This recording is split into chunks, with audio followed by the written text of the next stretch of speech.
problems for you guys? Well, I thought defensively they did a really nice job of scheming, which Katie's one of the best coaches in our league.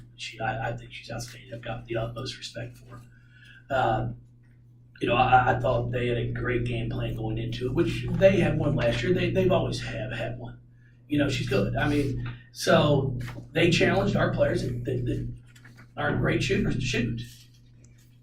And that's, and I got to give her credit. And she stuck with it the entire game.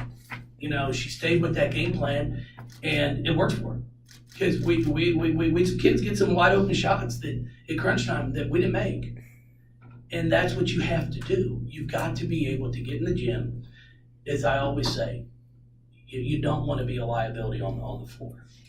And good coaches and good teams are going to figure out what your weakness is and then attack you there. And that's a terrible feeling to have.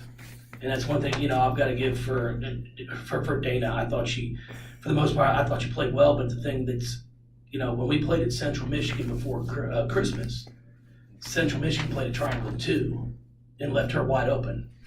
And she took that to heart. She took that as an insult, which it should, and got in the gym over and over and over to work on her shooting. And now, since Christmas, she's shooting 50+% from the 3-point line. And that's the challenge to some of our other players, is the good coaches are going to make you do things that you're not good at. So you don't want to have too many weaknesses. But Coach, what was going on with Bianca? Is there an injury there or just what? No, she played great. No, there's nothing going on at all. But offensively, we were trying to spread the floor some more. And Kylie gives us that ability to kind of spread things out. Where B was scoring in the paint, she was doing a nice job, but they were all packed in. So, when I go back, I could have taken Sam out and gone with Sam and Kylie and Bianca. But she's a senior that grinds, and she's earned that right to stay out there. But because Kylie was knocking down shots offensively, which we weren't, we were stagnant at the offensive end. We were watching each other instead of making cuts, things that we haven't done in a while. So, but it's, again, we scored 73 points, and I thought we were poor offensively. Defensively, we gave up 32 in the fourth quarter. Now, I know we had to foul some there at the end, but every time we got a little bit of something going, we get beat, they'd score, and you've got to give credit to them. I thought Huff made some tough shots too. It's not like they were all just layups. Speaking of Huff, it seemed like that there was a lot of emphasis on Beatrice, especially early on, and you did a great job of limiting her. But was it, did Huff's opportunities come at that expense? No, because we tried to double Huff too. See, Huff's just a better passer out of the double. Beatrice ended up turning it over 5 times. Huff, I told him, before we played the past 2 days, if she gets 2 feet in the paint, I don't care if you double or triple, she's going to score. And that's kind of what ended up happening. She was getting way too deep on us.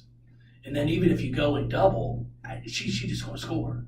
So, that was really something that hurt us. But, I thought we did a great job on Beatrice on getting there for a quick double because we forced her out of the paint to catch the ball. But, they shot it well. They go 6 of 8 of 3, and the thing that kills you is, we mix it up and press one possession, and they throw up an air ball, and then we don't box out. We give up the offensive board for a bucket, and I think we had gone up 3 at the time.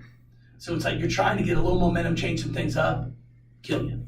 I think it was starting the fourth quarter, starting the fourth quarter, I was trying to come out and go zone and trap the first pass. Well, we deny the pass to the wing, which is what we don't. We want it to go to the wing, and then they skip for a 3 in the opposite corner. Those are the things that we've got to get better at, and we will. It's a ball club that we aren't used to losing.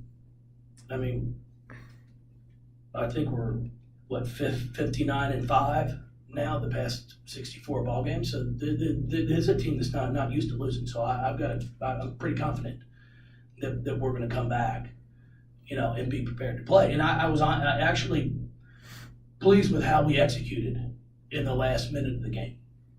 Everything we drew up, I thought we got good looks. And Dana hits the 1-3. We missed the flare, the fade screen to Asia for her 3, but I thought we did a great job of executing, which is what you have to do. What are some of the main things that you'll take out of this to talk to the team about in practice next week? Well, just how you've got to stay in the gym. You've got to stay in the gym. If you're not known as a shooter, you got to continue to get in that gym. So that's not the scouting report. Don't guard her.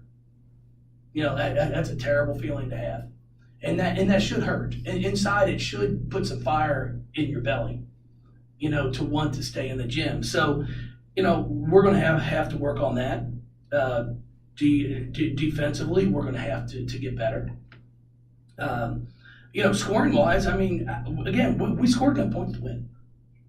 That's the thing. What's our record when we score 70 now?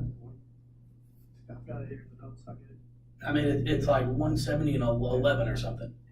So when we score 70, we normally win. But unfortunately for us, we were just really bad defensively in that fourth quarter.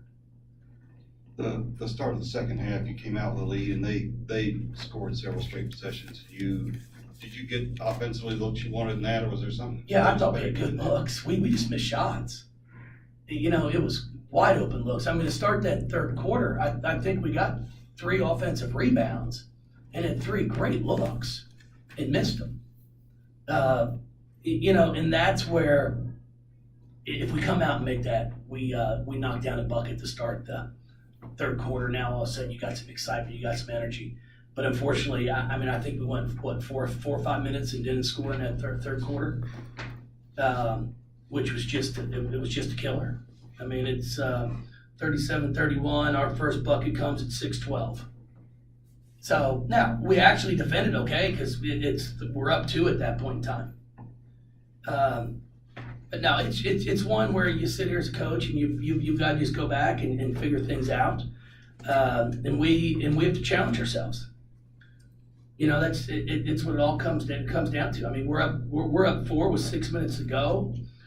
We're up 3 with 4:25, and then the problem is it's an M1. So Dana hits a 3 to put us up 3, and then we can't get down and guard somebody. Instead, it's an M1.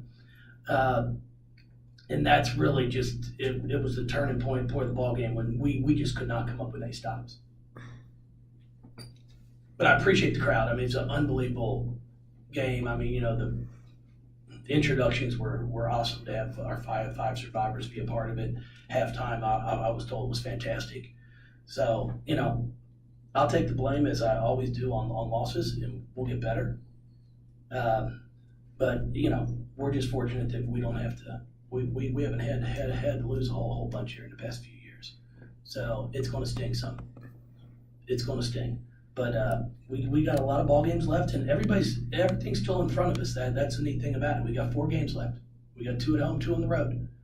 It's one game at a time. But we've still got an opportunity to have a share of the ACC championship, which is a pretty impressive thing, especially in this league. But we've got some tough ball games in front of us. So I appreciate it. That number is 223 and 20. And you have 223 and 20 when we score 70. So believe me, we scored enough to win. All right, thank you, everybody.